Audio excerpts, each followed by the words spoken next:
good morning, or I should say good afternoon. Welcome. My name is Jamie Ann. I'm the director of the James Renwick Alliance, and we are so happy to have you here today for the James Renwick Alliance Distinguished Artist Series featuring Bisa Butler.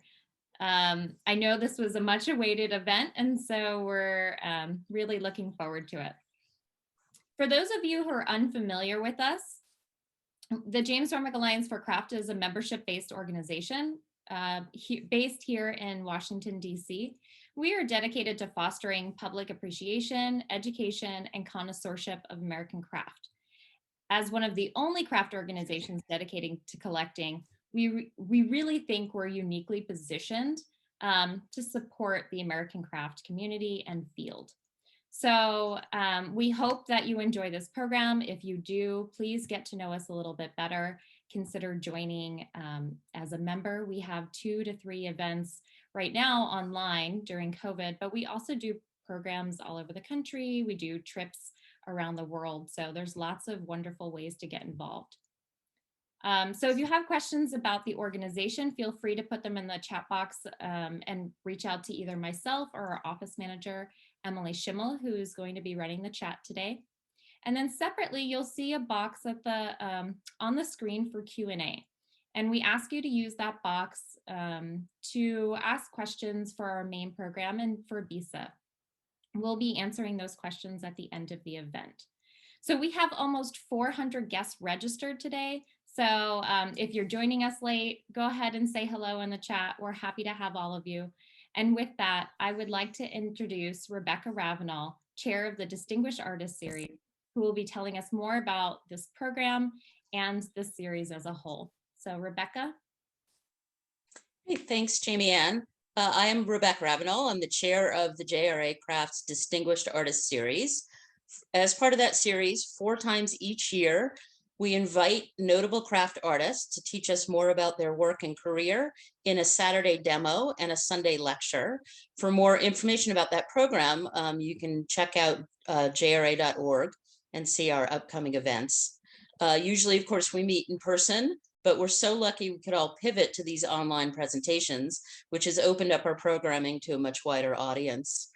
I'd like to thank our co-hosts for this event, the American University Museum at the Katzen Art Center, and the George Washington University Museum and the Textile Museum. We're also so grateful to Bisa Butler for making time in her incredibly busy schedule to speak to us this afternoon. We do plan to take questions, as Jamie Ann said, at the end of the presentation. So please feel free to write your questions in the Q&A. I'm going to ask Caroline Kipp to introduce Bisa. Caroline is a curator, artist, writer, and a textile and decorative arts historian. She is currently the curator of contemporary art at the George Washington University Museum and the Textile Museum in Washington, D.C. Thank you so much, Rebecca. The George Washington University Museum and the Textile Museum are so delighted to be partnering with the JRA and American University today, and it's my honor to introduce our brilliant guest. Bisa Butler is a New Jersey-based artist known for her vibrant, quilted portraits, capturing personal and historical narratives of Black life. She strategically uses textiles, a traditionally marginalized medium, to interrogate the historical marginalization of her subjects, while using scale and subtle detail to convey her subjects' complex individuality. Together, Butler's quilts present an expansive view of history through their engagement with themes such as family, community, migration, the promise of youth, and artistic and intellectual legacies. Butler received her undergraduate degree focusing on painting from Howard University here in Washington, D.C., and a master's in art education from Montclair State University in New Jersey. Her work resides in the permanent collections of the Smithsonian American Art Museum and Renwick Gallery, the Smithsonian National Museum for African American History and Culture, the Art Institute of Chicago, the MFA Boston, as well as many other public and private collections. Her most recent and first solo museum exhibition, Bisa Butler Portraits, is on view at the Art Institute of Chicago until September 6th. Thank you so much for joining us today, Bisa. It's a pleasure to have you. And with that, I will turn it over to you now. Thank you so much for that amazing introduction, Caroline, excuse me. Thank you, Rebecca, and thank you to the James Renwick Alliance for Craft for having me, and all of you who have joined us from so many different places. I saw Brazil, London, my hometown of Maplewood, and of course I saw some people joining from my beloved Howard University. I have prepared some slides today, and I'd like to talk to you all about what I do and why do I do what I do, and also, of course, how does it all go down? And the first image that you're looking at here is one of the most recent pieces that I've done. And I chose this so you can see two images. Let me just explain that I am a quilt artist, but I do portrait quilts. So I'm using little bits of fabric in order to give a portrait of someone. They could be from the past. A lot of times they're from the past. But lately, during this enforced quarantine or the lockdowns, I've been focusing on what is happening now and who and what are affecting my life right now. Although I do tend to be a person who looks into the past, this is a portrait of Chadwick Boseman. And as you all know, we lost him, all of us, we've lost him most recently, very sadly. And Chadwick was one of my classmates at Howard University. Although we didn't know each other at the time, I was a senior, or I guess I should say I was a senior when Chadwick was a sophomore. So I may or may not have, unfortunately for me, been paying attention to this young guy walking around. And the loss of him on the African American community and the world at large has been immense. And so I was compelled to create a portrait of him. And I am going to zoom in a little so you all can see how I construct a face. I start with thinking about the person itself. What is it that I want to say about them?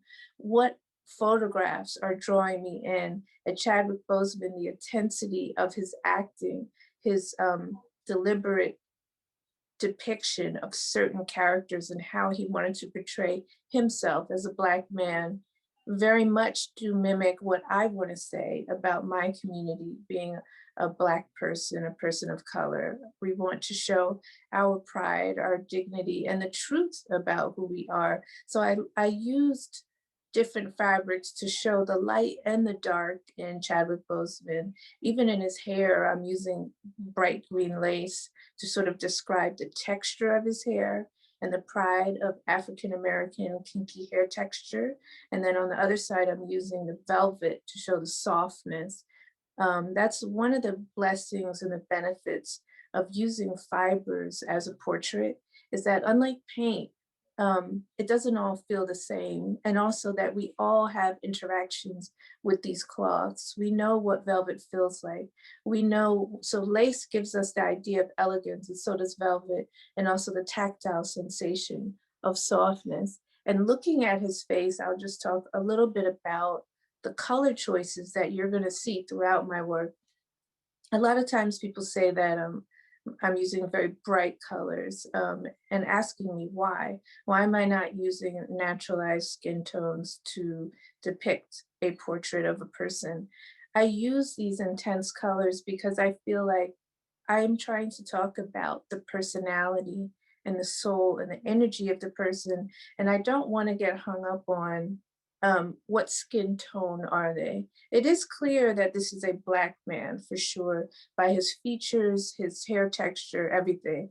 So that part, it goes without saying, he is a Black man, but I'm talking specifically to the Black community as well about colorism and whether or not the person is a light-skinned Black person or a dark-skinned Black person. That is the question that I don't want to answer because I feel like it's irrelevant, and that we as a community and as a people need to move past that.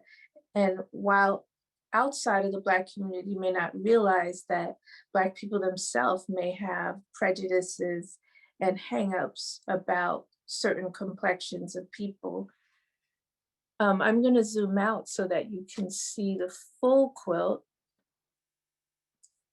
On the right-hand side, I wanted to portray Chadwick.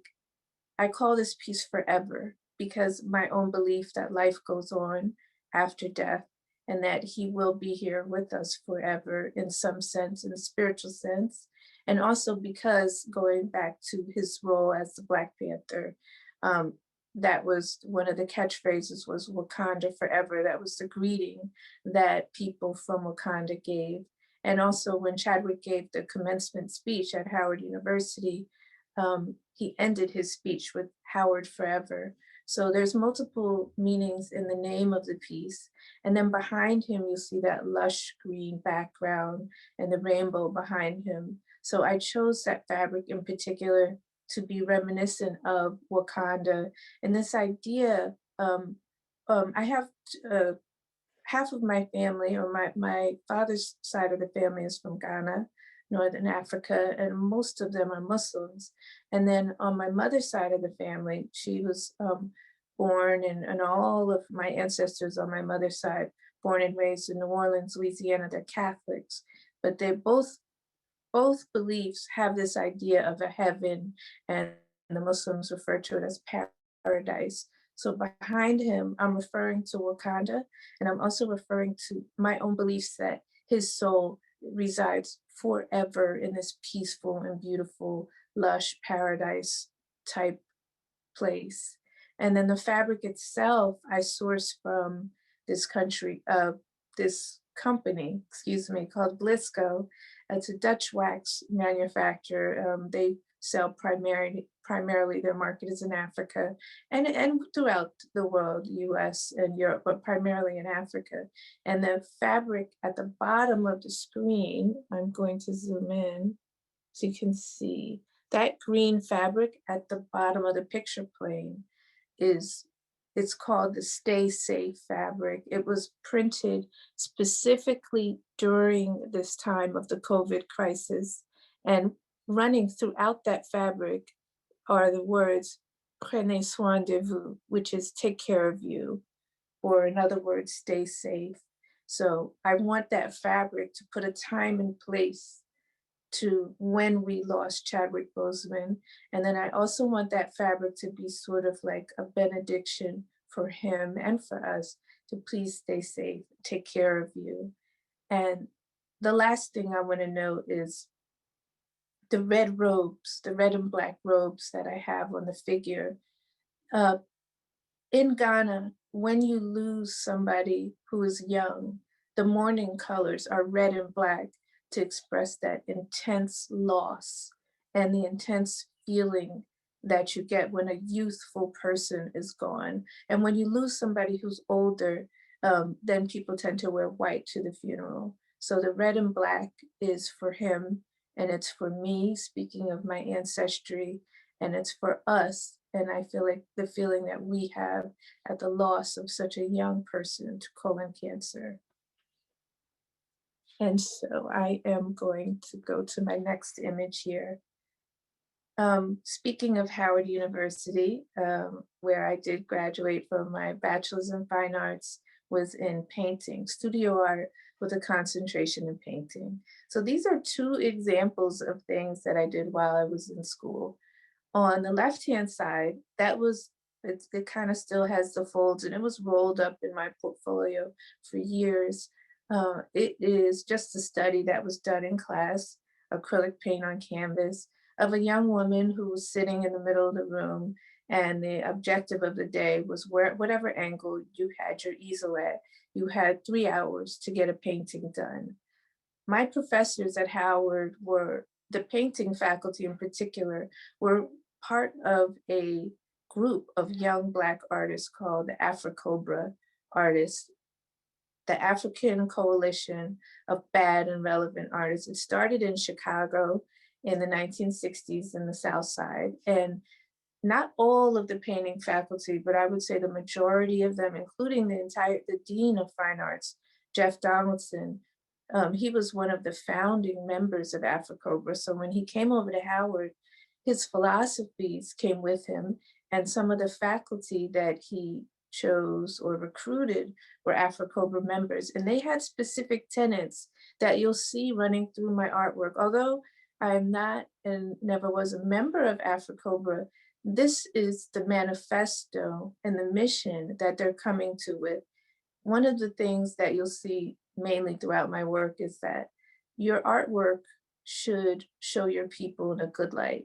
When Black people look at your artwork, they should feel proud of themselves and they should see their own identities reflected there.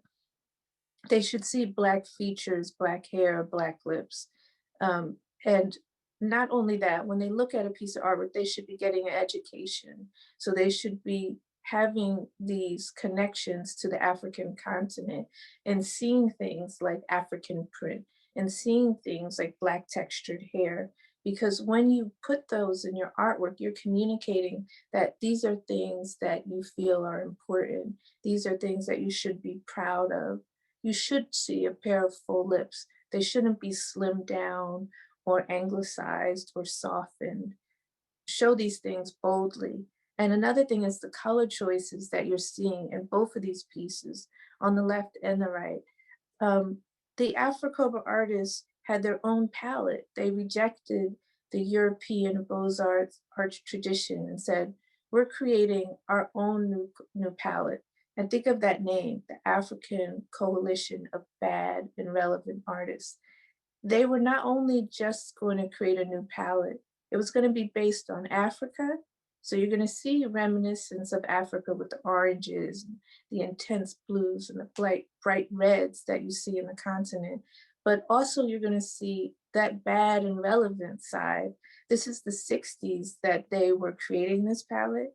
And they had the idea that they were going to use Kool-Aid colors, but cool with the letter, I think it's the letter K, but cool as in bad as in good, cool, the colors that people wore, bright orange. It was the 60s. They were wanting their palette to reflect the funky and fresh clothing that young Black people were wearing on the streets. So electric purples, bright oranges, day glow colors, turquoises, all the colors that their parents would have said are loud and tacky, they were wearing in their clothing. And Africobra, you can think of them as sort of the visual version of the Black Panthers. So while they could or could not be marching in the streets, but their main activism was to put out a positive artwork that was Black centered, Black related, and included Black political thought. So a lot of times they actually would write across a piece of artwork, Black is beautiful, Black men, we need you, support the Black community. These things were teaching, they were supportive, and they supported the manifesto of Africobra, which trickled down to all of us when me being an undergrad at Howard. And on the right side, I just want to say that that image is my very, very first foray into doing any sort of fiber or fabric arts. My professor at Howard, Al Smith, he came over to my studio. I actually asked him to come by because I was struggling. Although I'm looking at the painting that I'm doing here, it looks okay, but it wasn't saying anything to me. It wasn't expressing what I wanted to say about myself and my identity. I was struggling. And Al Smith told me, look at the clothing you wear, look at the fabrics you're wearing. I mean, that day I had on my Doc Martens and I think I had on lace pantaloons and a camouflage jacket. So I was already combining all of these fabrics. And Al Smith said, why don't you use fabric in your artwork? Look at the work of Lemire Bearden, look at the work of the famous collages. And luckily I went to school in DC. I went right over to the National Portrait Gallery. The entire second floor, there was a full exhibit of Lemire Bearden works. And I was just inspired and enraptured, and I started gluing fabric together. And I'll zoom in a little so you can see that I actually outlined this. So I think it was a blue pen or marker. It's pretty crude. I went to the fabric store, picked out fabrics that I was attracted to, and used them. This was my first foray into describing a portrait of any person using fabric alone. And the next piece that I'm showing you is a portrait of, I call it the two grandpas, on the right and on the left. The left-hand side, I did while I was in grad school at Montclair State. And on the right side was like 6 months after I graduated. The good thing about going to Montclair State, they had a fibers curriculum. They had a fibers department. They had a very strong female run, all women run faculty fibers department who had pushed in the 70s that every student who graduated with any sort of arts degree had to take one course of fibers. So in fibers one, we did felting and weaving and knitting. And we also had to make a very small quilt. And I decided, my professor, Kurt Grabowski, had told us you can do a landscape, you can do a portrait. She showed us examples of, I think one was Deidre Shearer, a portrait of elderly people in her life that she had done all in fabric and thread. And I thought, okay, I'd like to try a portrait. I did a portrait of my grandfather, which you're seeing on the left and right. I didn't have any photos of my grandfather. He had passed away many years earlier from appendicitis in northern Ghana. I had no photos of him. My father really even so much hasn't described what his father looked like, because the last time he saw his father, he was only 12 years old. So I found a photo, a vintage photo of an African man from northern Ghana, and I didn't have any money at the time. I was in school. I asked my mother and my grandmother for photos, for fabric. They sewed all the time.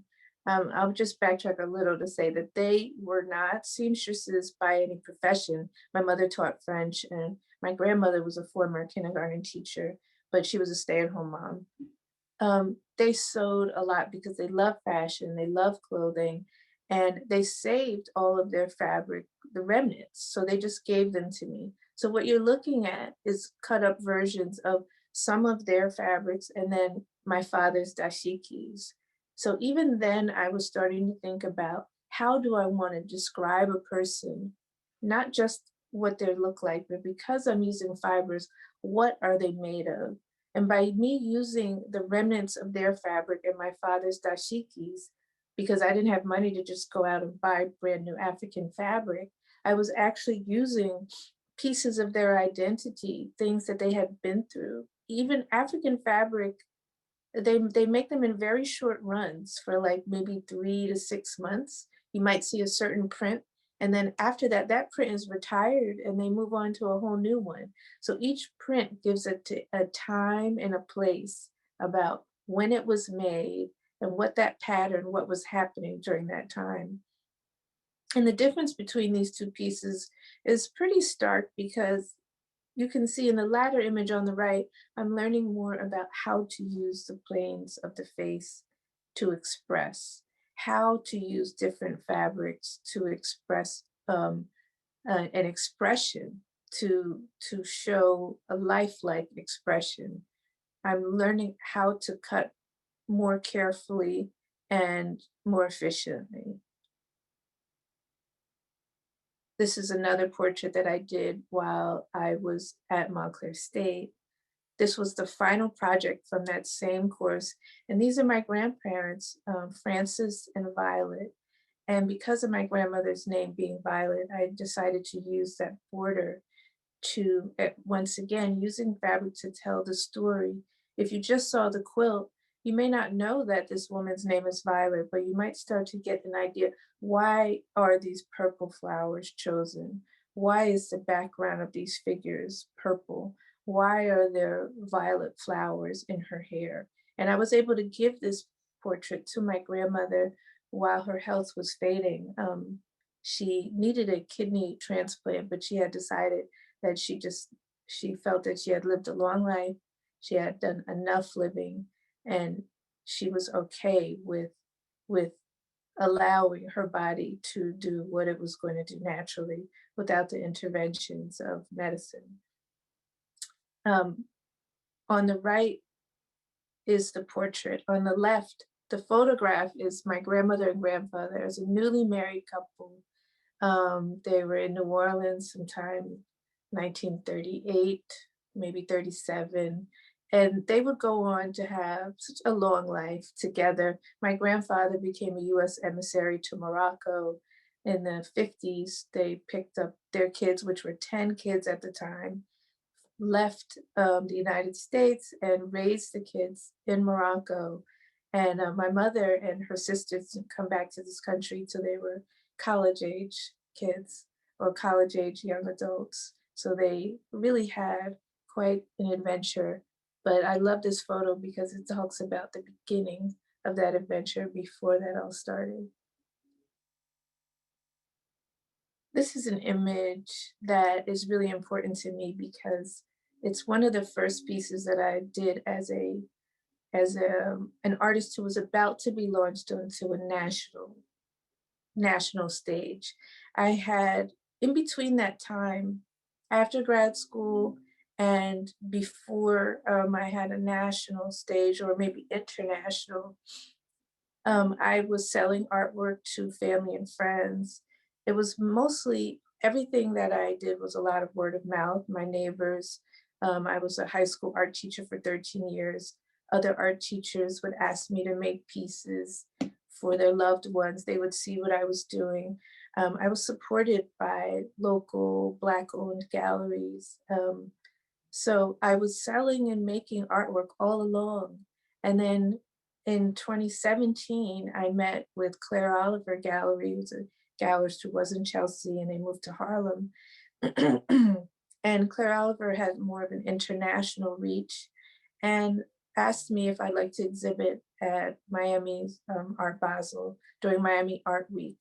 And this piece that you're looking at on the right exhibited at the Pulse Fair in Miami. And it is a portrait of a very good friend of mine. The little girl you're seeing on the left, she's still a lifelong friend of mine. This is when she was 6 years old and getting ready to leave her homeland of Jamaica, her beautiful island. You can see behind her sort of the tropical vegetation. And you can also see that she's not particularly too happy in this photo because she's getting ready to leave everything that she knows, all her friends, and that security of being one of and accepted and getting ready to go to the United States to become suddenly you're this new thing, you're an immigrant and you're considered foreigner. And at that time in the 1980s, little Black children coming with accents from countries that were Black countries like Jamaica, Haiti, Ghana, Nigeria, Liberia, all of these places, you're coming from a Black country, you were ostracized in a way, made fun of and teased because of this negative impression that Americans had of Black countries. Even now, we recently had our last president referred to Black countries and countries of where the people are majority non-white as, as holes, they're bad places. And so that sort of impression came from, that attitude was definitely alive and well in the 80s. So that is why I decided to portray her with the light and dark colors. So you're still seeing those bright Kool-Aid inspired colors. You're also seeing the African print fabric used even more now throughout the figure. And then even on her skirt, I'll zoom in, I used like a reproduction panel of a quilt pattern, and that pattern is called the Crossroads. And I thought that that fabric really helped support this idea that this young girl is getting ready to go on a crossroads of life, her life before in Jamaica and then her new life in New Jersey. This piece here, it is a portrait photograph, by Russell Lee. It was taken in 1941, Easter morning on the south side of Chicago.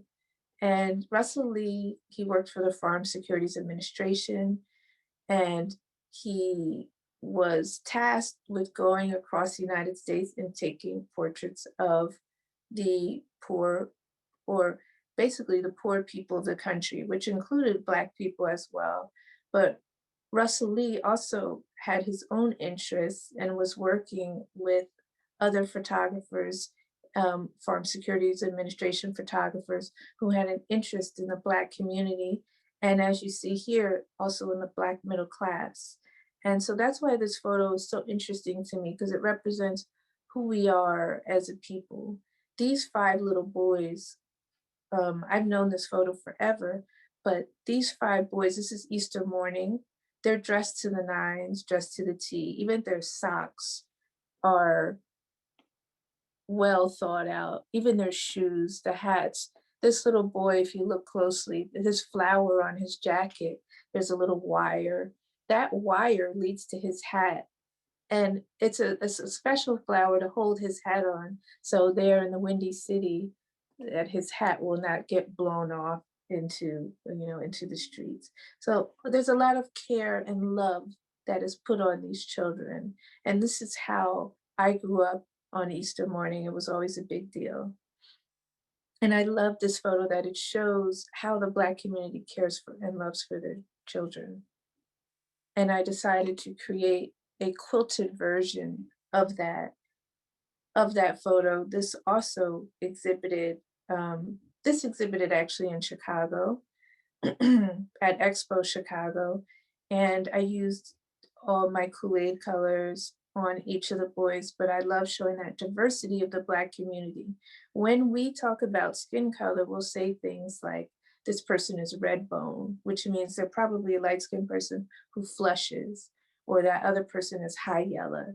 High yellow, their skin maybe has a lot of yellow undertones in it. Or this other person is blue-black, as in their skin is so dark that it has a bluish tint to it. So I love playing up those tones in the children, playing with color, and in their clothing, the fabric itself, I'm still using to talk about who these little boys are and what they might be interested in. If you zoom in on the center figure, you'll see on his pants, those circular shapes, those are the wheels of a bicycle. So I'm using the fabric to show like the whimsical part. He's just a child. Yes, he has like a manly type stance about him and seems to be on the cusp, but there's also parts of him that is just a child and wants to ride his bike.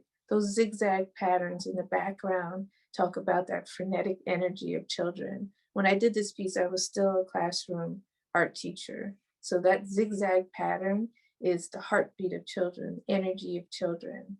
And it also is reminiscent of an African pattern that is used a lot in Northern Ghana by my ancestors. This piece I call Dear Mama. And Dear Mama is in reference to the Tupac Shakur song called Dear Mama. The lyrics are actually stitched in the background here. Dear Mama, you're appreciated. Don't you know I love you? And I created this piece while my stepmother at the time was ill, and she was not going to be living much longer. Maybe she lived a couple weeks past this, maybe 3. And we did know that she had an acute illness in a very short time where she was home, and we were able to be around her. So while I'm working on this piece, my stepmother was actually in the other room. So I wanted to do something for her, but my emotional state, I was so close to her at that time. I had already lost my own mother as well, that I couldn't bring myself to do a portrait of her face. So I chose a vintage photo of a mother and daughter. My stepmother had 1 daughter. Besides me and my sister, we were her stepchildren, but she and her daughter were together for so long, for so many years before she married my dad. And I wanted to do this homage to that care and love and that close affection between mother and daughter. And my stepmother, she ran multiple businesses, and she was really a figure not to be trifled with. So I liked the idea of this mother with this sort of judgmental expression on her face. And one of my friends said the other name that this piece should have been called was Child Please, because that's kind of the way that she's looking.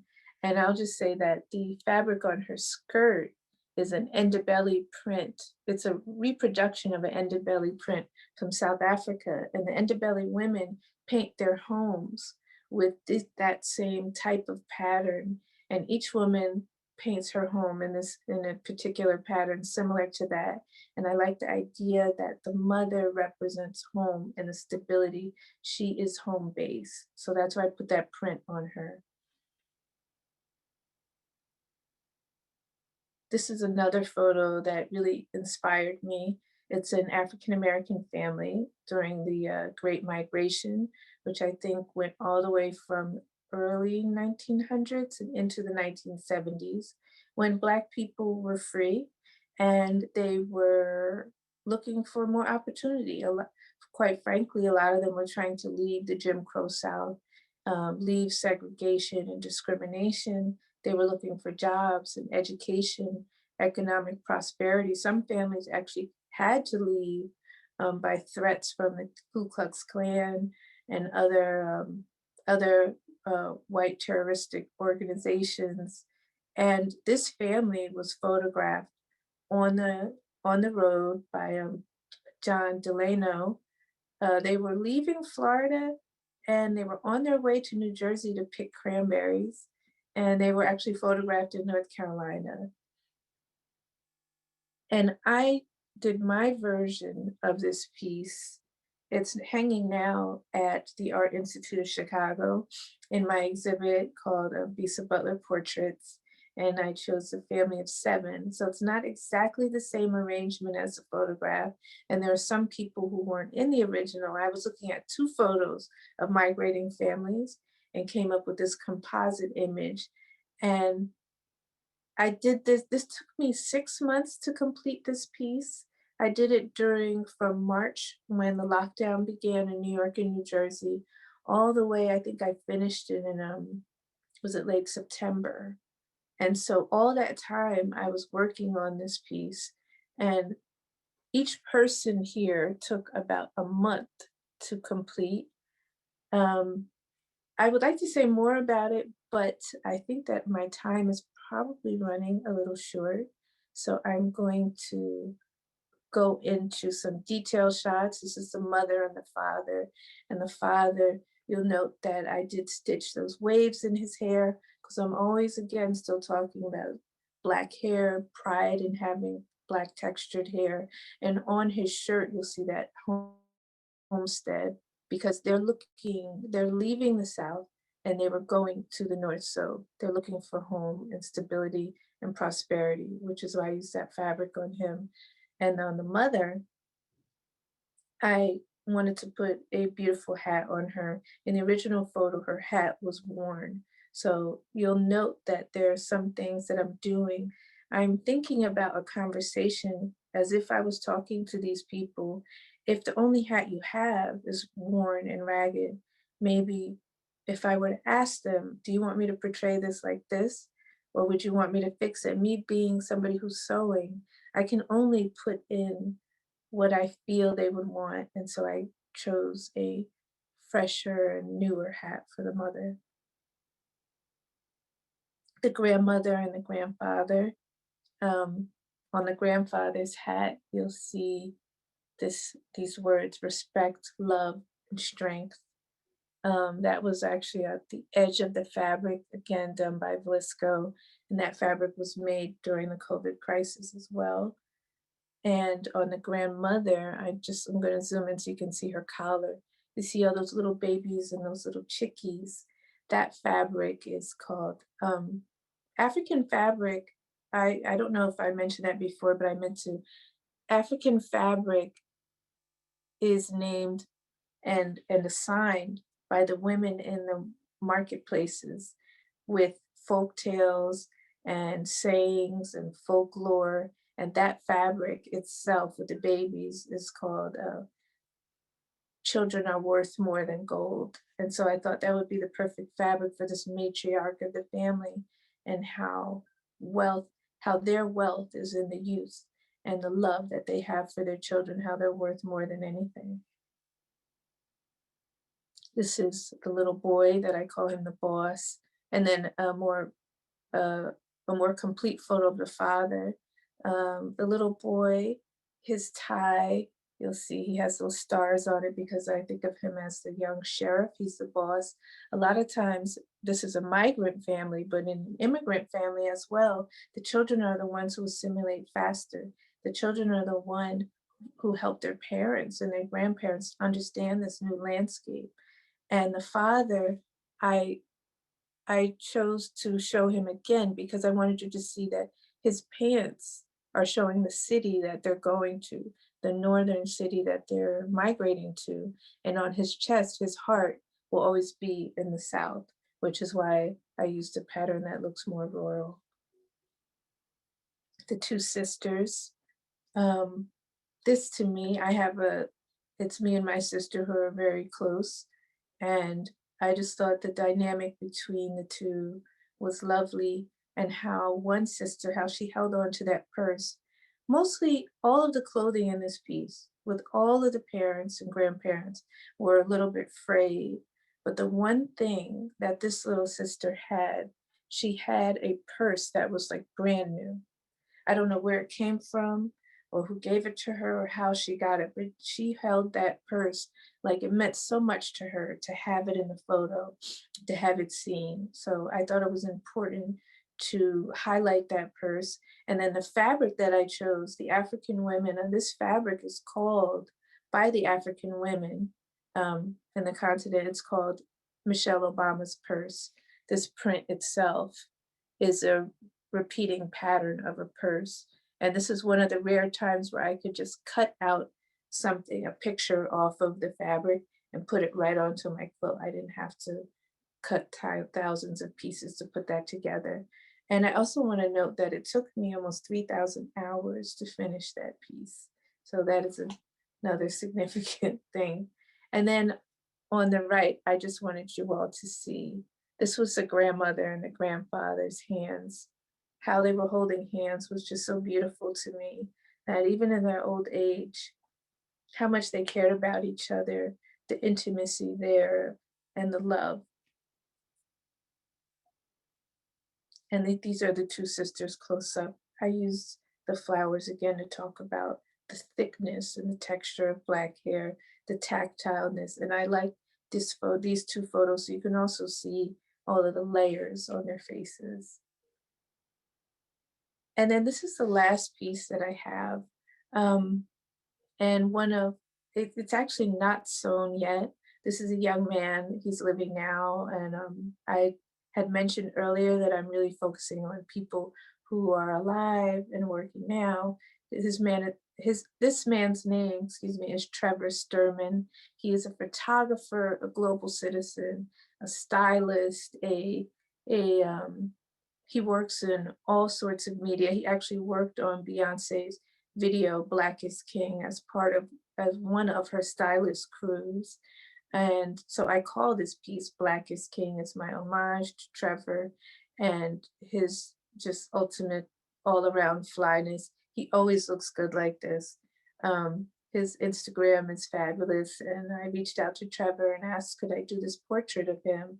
And you'll note his Nikes. That's very important with the young community. The Nike kicks have to be fly. They have to be clean. You'll see the airplane fabric that I'm using on his legs to talk about his own internationalism. The Speedbird fabric on the other leg, that's the black and white bird. Speedbird can represent money and prosperity and change. And so I'm still using fabric to talk about who is this person. And then of course I'm using lame and silk and all kinds of other fabrics in order to show just the general beauty, the handsomeness of the figure.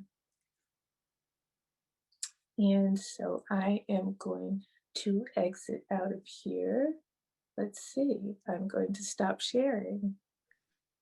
Bisa, that was amazing. Thank you so much for that amazing presentation and showing us the detail of your work. It was so fabulous. And so we actually have some questions that have already come in. And Jamie Ann and Rebecca are probably going to help me because there's so many folks here and people are so enthusiastic. I will miss Sure. people. So we need a team. But as you can anticipate, you've got a lot of textile folks in the audience who are super curious about your technique. If you are using an applique, and also like the sources of your fabrics, which I'm sure you get that question a lot. So answer to whatever degree you feel comfortable, please. Sure. I am using a long arm quilting machine, and I could say that it is applique. I am cutting all the little tiny pieces and laying them down with tiny taps of glue, not enough to saturate or change. I'm just trying to hold things together. I'm using a lot of pins. Unfortunately, the more I rush, the more I stick myself. And then I'm quilting the whole thing at once. So it's applique and quilting. I lay it on the machine in pieces and then stitch through all 3 layers that way. Oh my gosh. Oh, so it's a full quilt. It has 3 layers and everything, and it's not just that quilt top. Right. It's the quilt top. I guess I should say that a lot of times people sew their quilt top first, then they put it on a machine and have it quilted. My top is just in pieces pinned, and then I'm loading all of those 3 layers on the machine, quilting through. That's amazing. And I think, So, sorry, can I just jump in for one sec? There are videos of your process online that people can look Yes. for later, and that will explain it. Sure. Yeah, that is true. The Art Institute put out a video. There's also a video by a group called Soak Vision. That's SOK. That I think is probably does the best with. And they were able to do that before quarantines and COVID. So they were actually in my studio, which is my home. So.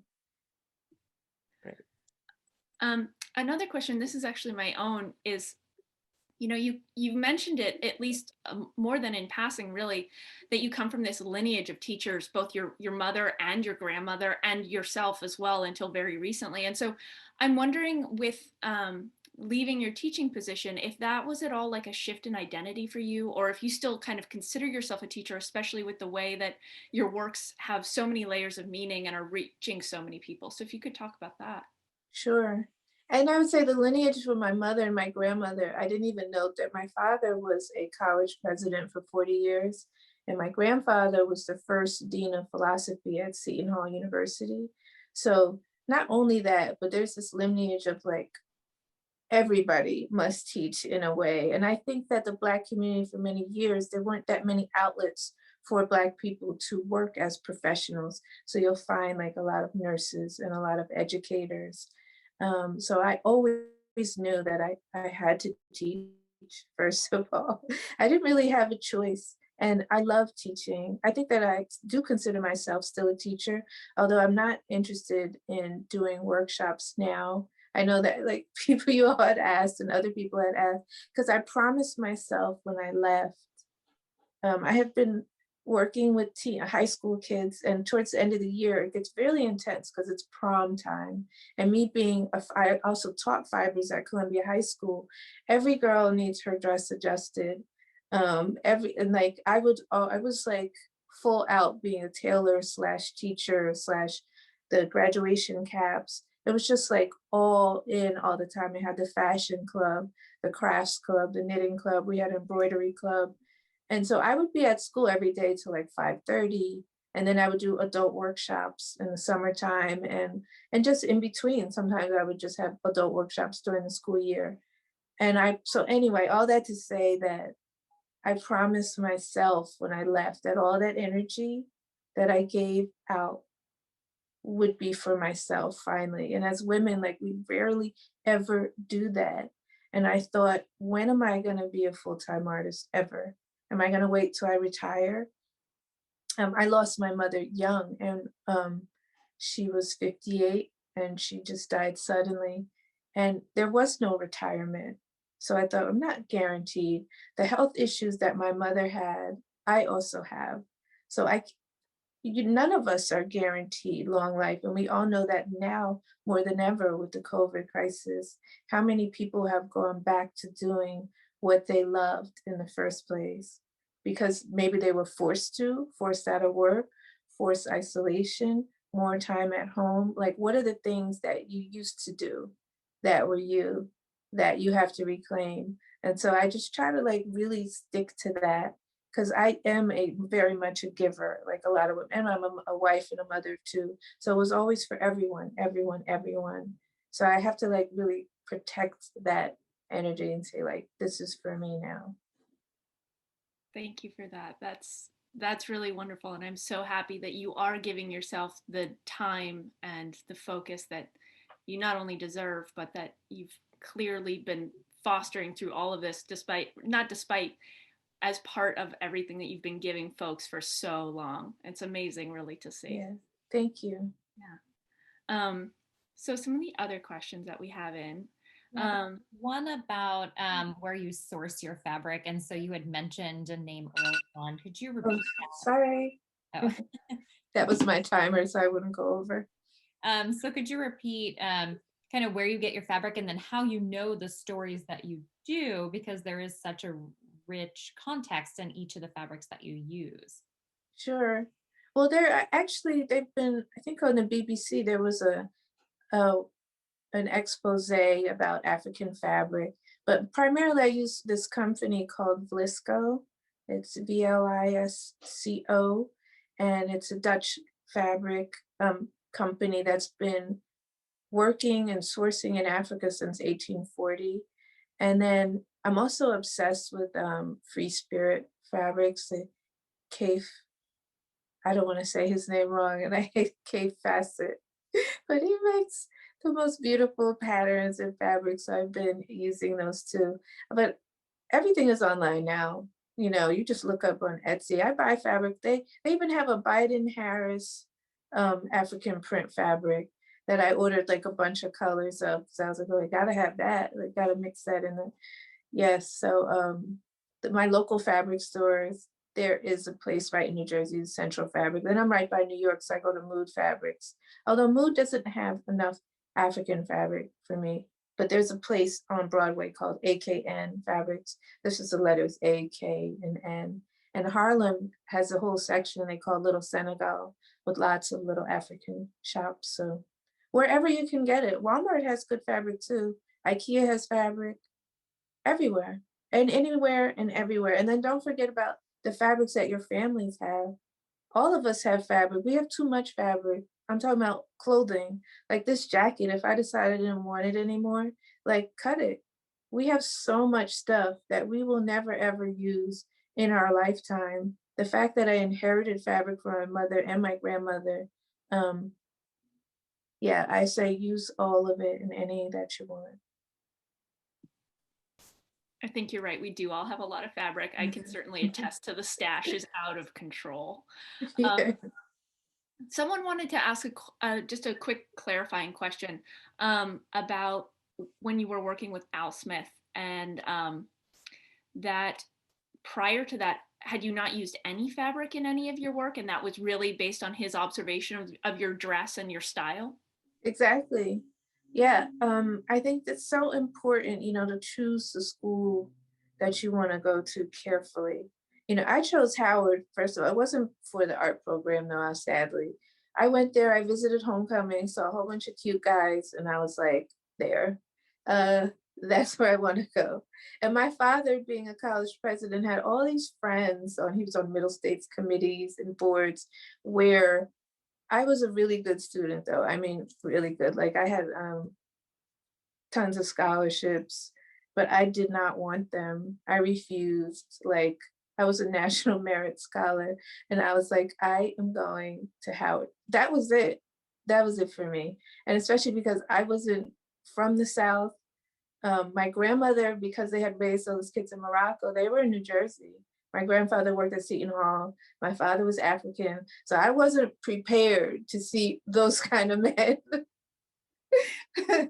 But I will say that Al paid attention to me as a person. He came over to where my studio was, my home that I lived with my friends, and he sat with me, and Tribe Called Quest was playing, and kids were walking in and out. It was full 90s mode we all wore our hair like an African head wraps, and we're experimenting for the first time with natural hair, because that really wasn't a thing in the 80s at all. And we weren't around in the 60s and 70s when afros were cool. We were the Jerry curl perm blowout generation, the try to get the feathers like Farrah Fawcett. And then after that was like salt and pepper with the layers, but it was all about processing your hair. And Al came over and was like, you've got all these funky and cool things going on, and it's completely detached from what you're doing in class. So use your fabrics in your artwork. And that was his observation. You need those professors who care enough to see you as a human being and to see you as an individual, and to really give that time, and I think that influenced me when I was a teacher, how much time you have to see your students. If you don't care about them, how are you teaching them properly? You would have never noticed that. Yeah, absolutely. Yeah, it's about a whole thing. It's a whole ecosystem. It's not just the art itself. Yeah, what informs that. So speaking about sort of your process again, I'm curious, because you're oftentimes working from these photographs, historical photographs or contemporary figures, how much is pre-planned? How much are you playing with colors and layers and different patterns while you're doing it? Like what sort of is the balance between those things? The pre-planning for me is the selection of the photo in the first place. Always, though, I've been obsessed with Gordon Parks' photography. The photograph itself will just grab you.